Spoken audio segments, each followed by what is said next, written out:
Hello and welcome to this evening's edition of E-Prime. I am Daedran. Red Bull Culture Clash comes to Jamaica. One of the brand's biggest events will be in Jamaica on November 2 at the National Arena.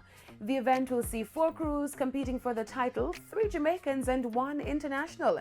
It includes Governor and Jada Kingdom with Strike Force, Ding Dong, TJ and Ramesh with Ramesh Entertainment, King Baba, Barry High, Band Billy Chin with the Rhythm Stream Plateau, and Salam, Remy and Sprague Bands with Do It for the Culture. The crews will face off in genres ranging from dancehall, hip-hop, reggae and soca music.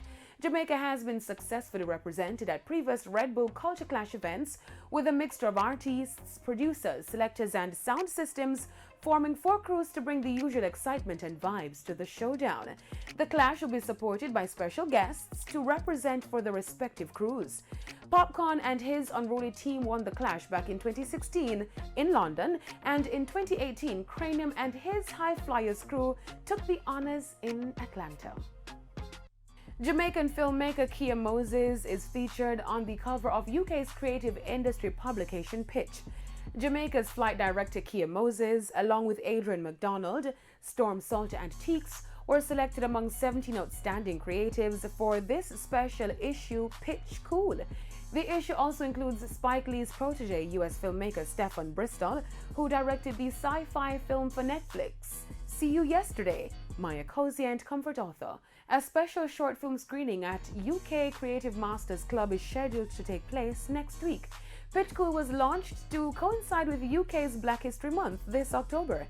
It features talent from Africa and the African diaspora who are outstanding individuals identified due to their creative merit as creators and pioneers. Kanye West comes to Jamaica. The Minister of Entertainment and Culture has confirmed that international rapper Kanye West and his Sunday Service group will perform at the Emancipation Park this Friday. This is Sunday Service's first appearance in the Caribbean since it did its first concert in January in Los Angeles. The free event will see Kanye West performing with his 120-voice choir and a 15-member band.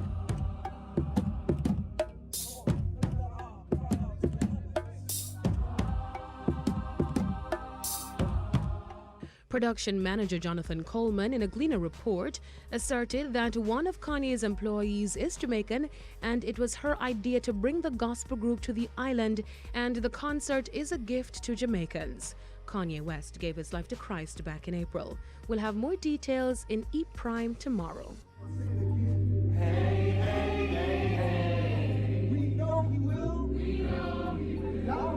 That's it for this evening's edition of E-Prime. I'm Daedran. Thank you for watching.